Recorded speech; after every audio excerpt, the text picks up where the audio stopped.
Rafael Tonon é jornalista há uma dúzia de anos. Vamos conversar com ele e compreender o que é o jornalismo, quais as diferenças para outros modelos de veicular informação ou mesmo entretenimento. Rafael, as grandes mais-valias do jornalismo na sociedade de hoje, quais é que consideras que são? Eu acho que o jornalismo tem uma função muito importante de formar o pensamento crítico das pessoas.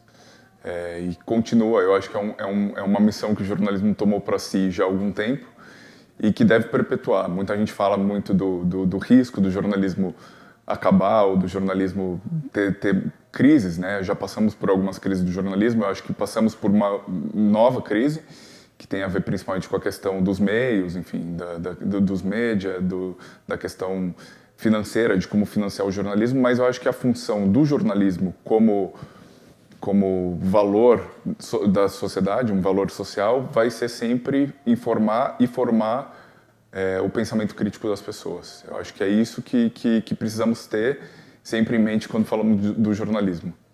Para clarear, jornalismo é feito com que ferramentas? Jornalismo é feito basicamente com dados, com informação, com verdade. Nesses tempos em que falamos tanto de fake news, eu acho que o jornalismo tem essa função de ter o compromisso com o fato, com a verdade. E é disso que é feito o jornalismo. A matéria-prima principal do jornalismo é o fato e a verdade. E o jornalista é o profissional que precisa, de fato, se atentar para isso e buscar a verdade da forma mais profunda que for possível. Porque a verdade, claro, às vezes tem dois lados, ou tem, enfim. Mas o jornalista é aquele que tem que ser isento para buscar a verdade onde ela se esconde, às vezes. E é uma atividade feita por profissionais, que normalmente é feita por escrita, por voz, por som, por imagem.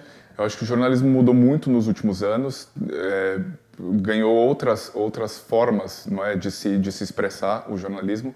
Antes o jornalismo era muito focado na questão escrita, depois a televisão, depois o rádio, e hoje temos uma volta do rádio com os podcasts, não é? Que é uma forma de exercitar o jornalismo de uma maneira muito, muito, muito bonita e muito profunda. Eu acho que o jornalismo permeia muitas linguagens, não é? Ele não está focado só num tipo de mídia. Ele está e cada vez mais, e com a tecnologia e com a internet, enfim, temos notado que é possível fazer jornalismo de muitas formas. Eu acho que é difícil olhar e falar, não, isso... Eu acho que hoje existe uma dificuldade, inclusive dos jornalistas, de conseguir identificar até onde pode ir o jornalismo. E o que eu acredito é que o jornalismo pode ir muito mais além do que hoje podemos ver. Neste mundo em que o digital tem tanta importância, existem também outros modelos de veicular informações, entre aspas. O entretenimento não é jornalismo? Não, eu acho que o jornalismo pode ter entretenimento. Eu acho que uma revista ela também entretém. Mas o objetivo principal do jornalismo é informar. O jornalismo nasceu para isso, para informar. Às vezes você pode informar de uma maneira mais que busque um pouco mais do entretenimento, mas isso não deixa de ser um papel de informar. Eu acho que pode fazer um vídeo, pode fazer uma banda desenhada que seja jornalismo, que tenha a função de entreter, mas eu acho que a função principal de qualquer trabalho jornalístico tem que se informar por trás daquilo. Então acho que o entretenimento pode ter jornalismo, mas nem sempre o entretenimento é jornalismo. Depois há as fake news, as notícias falsas, que usam as mesmas ferramentas de promoção na aparência ou de existência, vamos dizer, que o jornalismo, mas que não são jornalismo. Isso é um grande desafio à nossa sociedade. Total. Eu acho que o grande desafio da nossa sociedade é conseguir perceber o que é opinião e o que é informação. Eu acho que estamos a viver num período em que a opinião, por conta do que estávamos a dizer, enfim, de uma entrada digital, das vozes que as mídias digitais permitiram entrar nesse mercado. Isso embaralhou um pouco as coisas e causou enorme confusão, no sentido de que pensamos que hoje qualquer pessoa com uma rede, com um perfil numa rede social pode falar sobre tudo, e de fato pode, e essa é a democracia, não é? Agora, precisamos começar a perceber aonde que termina a opinião e aonde começa a informação. Eu acho que esse é o grande desafio. As coisas estão muito embaralhadas hoje, e o desafio do jornalismo é tentar separar o joio do trigo, tentar separar o que é informação de opinião. Tudo isto que falamos até agora também se aplica à gastronomia, à restauração. Claro. Você é um jornalista que corre o mundo à procura das notícias da gastronomia. Como é que funciona isso, na medida em que também escreve para diferentes meios em todo o mundo? Eu acho que o jornalismo gastronômico, de uma maneira geral, também mudou muito, porque a gastronomia ganhou muito mais projeção como tema, não é? Por muito tempo a gastronomia era vista como um tema mais secundário dentro dos jornais e enfim, da cobertura jornalística de uma maneira geral. E a gastronomia ganhou um novo papel de destaque dentro do jornalismo. E, de acordo com isso, acho que o papel do jornalista gastronômico também se desenvolveu no sentido de ter uma responsabilidade maior de transmitir as informações que buscamos, né, dentro das possíveis vozes dentro do jornalismo gastronômico, que são os chefs, que são os profissionais que trabalham dentro de um restaurante, que são as pessoas que estão enfim, na cadeia do alimento, que não são só chefes de cozinha, não é? E acho que isso o jornalismo tem buscado cada vez mais hoje. Passamos por uma imagem de que o chefe antes tinha uma voz muito grande dentro dessa projeção que a gastronomia tomou, e acho que a gastronomia também tomou essa dimensão por conta da figura do chefe, uma coisa foi retroalimentada pela outra. Mas eu acho que hoje o jornalismo gastronômico precisa buscar as outras vozes também, sabe? Tentar enxergar outras pessoas que podem ser protagonistas de mensagens interessantes e de informações que possam munir as pessoas de informação sobre o que é o ato de comer, sabe? Que não é só ir a um restaurante. Um jornalista na gastronomia é um crítico da gastronomia? Não necessariamente. Existe uma distinção entre o que é um jornalista gastronômico e um crítico gastronômico. Na maioria das vezes, um crítico gastronômico é um jornalista que desempenha uma função de escrever críticas sobre restaurantes. Então, ele tem que comer nesses restaurantes de uma maneira preferencialmente mais do que uma vez, para poder ter uma experiência balizada dentro de ter uma opinião balizada dentro de algumas experiências, 2 ou 3 experiências, e escrever sobre isso. Então, eu vejo o crítico gastronômico como um jornalista, ou não, mas que desempenha uma função jornalística, que está a desempenhar uma função de crítico. O que eu quero dizer com isso é que, por exemplo, como não existe uma função de chefe de cozinha, é um cozinheiro que está na função de chefe de cozinha, o crítico gastronômico é um jornalista que está na função de crítico gastronômico.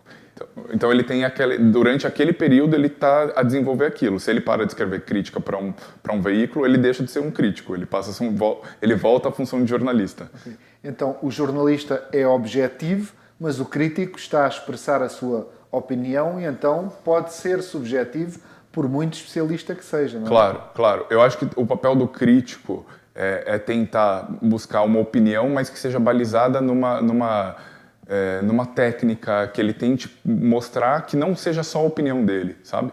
Que ele precisa tentar passar a opinião que se tem daquela experiência com um mínimo de isenção, sabe? Eu acho que a palavra isenção dentro da função de crítica gastronômica é muito importante, porque temos visto aí, enfim, críticos que são convidados para jantares, para participar ou para conhecer um restaurante, e isso acaba por perder um pouco a isenção do que, para mim, teria que ser a crítica gastronômica. O crítico gastronômico é um jornalista isento a escrever sobre a opinião dele, baseada no conhecimento que ele tem. Não é a opinião pura e simples. Não é a opinião...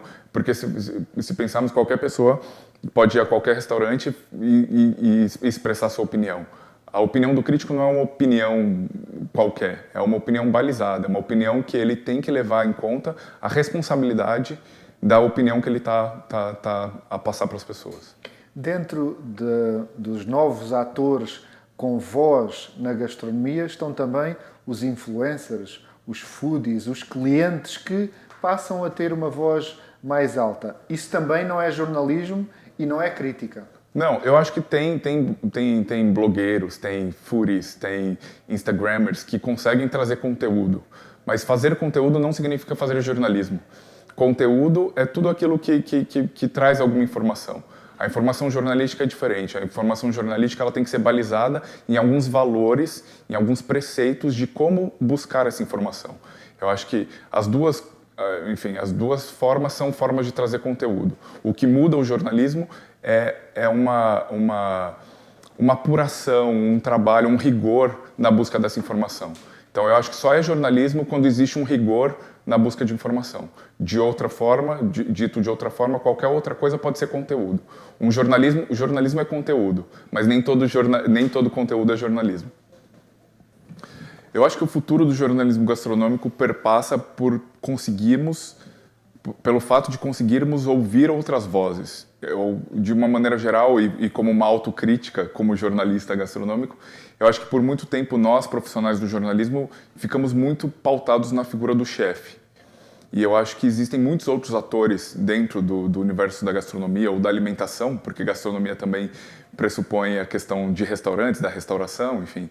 Eu acho que existem muitos atores e muitas vozes dentro do universo da alimentação que podemos buscar informação e trazer para o nosso trabalho.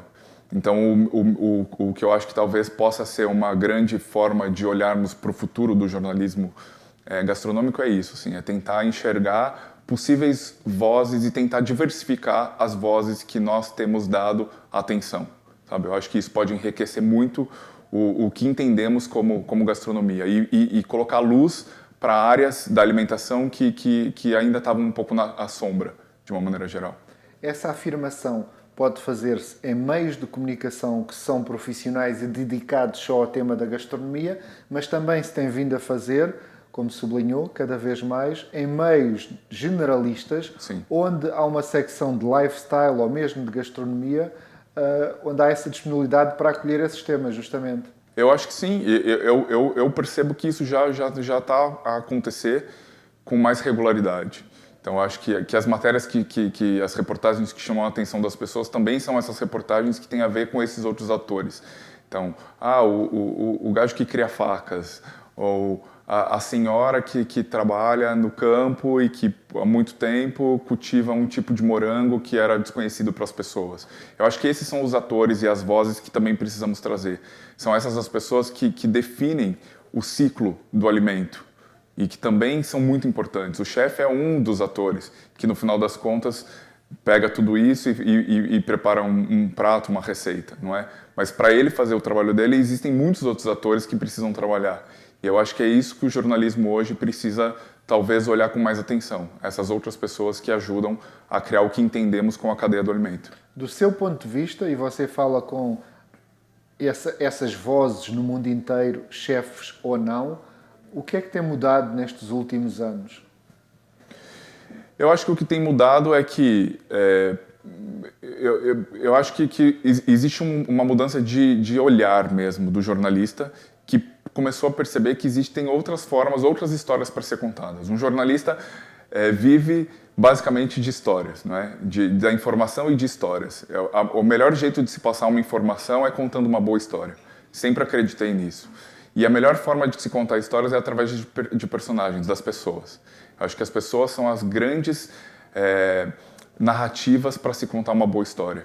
E o que nós percebemos hoje, o que os jornalistas passaram a perceber hoje, é que é preciso estar com um olhar atento e olhar para outras pessoas, olhar para outros atores para trazer essas histórias e essas informações que enriquecem. Mas digo, do ponto de vista da atitude, por exemplo, nós vivemos uma altura talvez mais aberta aos produtos de todo o lado, depois há uma cozinha de produto que foi alastrando e que digamos que seria aquela mais lógica, a cozinha da estação. Agora, eventualmente, até face aos desafios económicos em que o mundo está, existem outras lógicas. Como é que vê isto?